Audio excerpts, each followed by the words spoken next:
What's up, Capstone family? This is Ed. I'm coming at you on the 12th of January, 2024. Thanks for tuning in. I appreciate you watching. I wanted to get you a quick update before the weekend and let you know what's going on around Capstone. There's an awesome buzz in the air here. The team is really stepping into their roles in a way moving into 2024 that we haven't yet, because we're growing into a new space, and this is going to allow everyone to take on more ownership of who they are in their roles, and just to be able to build more trust, with the team and with clients. So hey, I wanted to give you a quick update that I thought might pertain to decisions and feedback that tie into those of you that are investors, long-term, short-term, whatever that might look like. Yesterday, I had an opportunity to listen to a geopoliticist. Guy focuses on geopolitics. His name is Peter Zaihan, and he's got a great YouTube channel. He's got some books. He's got amazing ideas, a lot of which, thank goodness, haven't come through to fruition. But where he grabs this data from and the information that he brings to the table is just next level. So it helps paint this broader picture. It's kind of like, when I'm looking at the real estate stuff and what's happening over here, and then piecing it all together. I do that here, just, maybe some national news here and there, but most of it is all hyper local. I want to know what's going on right here. He does this on a global scale, and I thought is just fascinating. Hearing him talk, there were two takeaways that I thought would impact you. Okay, so the first, he talked about inflation, and I'm going to totally butcher this, but I at least want to do my best to get the point across. And what he talked about was inflation is pretty much here to stay, because there have been some artificial, I say not motivators, but there have been pieces in the global economy that have artificially kept rates where they are. One of which I thought was pretty interesting. Has to do with China and subsidies that they offered for manufacturing to keep manufacturing so strong in China for so long. And now with the loss of workforce and the reduction in workforce that they're going to be experiencing over the next few years, that's going to be a huge challenge for them.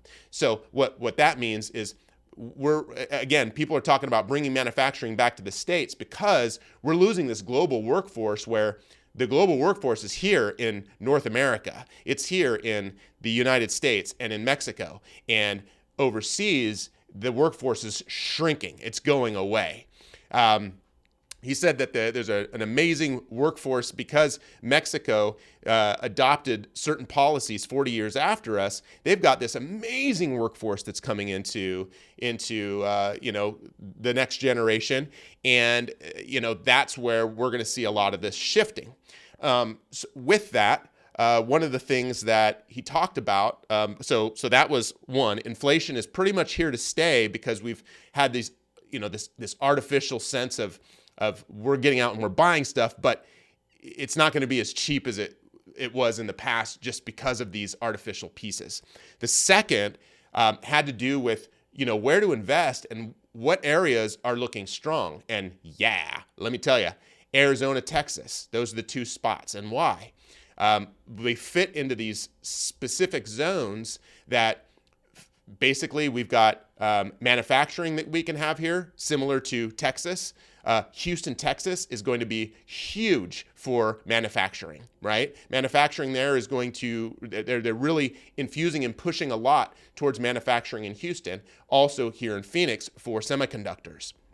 The race between who's going to create the smallest, chip between TSMC and Intel continues to go back and forth, and now there's this battle, whereas Intel is coming back into the picture and is stronger than ever, but Intel's here too, right? So it sounds like they rested a little bit on their laurels after, just before 2016, and as of 2016, TSMC was the one who now could make the smallest chips worldwide.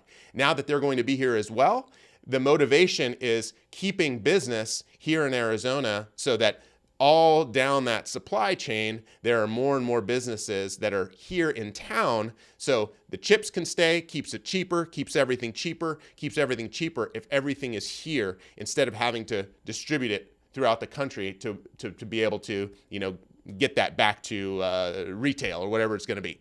So cool. I thought that those two bits of information definitely impacted me, our business, whether or not I should be continuing to invest in real estate, which the answer was yes. And it really re-emphasized this strength that we're seeing in the economy here. And, no matter what we're hearing on the national scale, there's just so much bustling in Phoenix. It's like next level. And he basically said the same thing. So that was good. If you want to check him out, his name is Peter Zaihan, Zaihan. I liked a lot of what he had to say. I love it when people don't get political with stuff, because I kind of glaze over and I start like, I don't like to hear any of that stuff. But I did like what he had to say. And yeah, check it out. Cool. I hope this is helpful.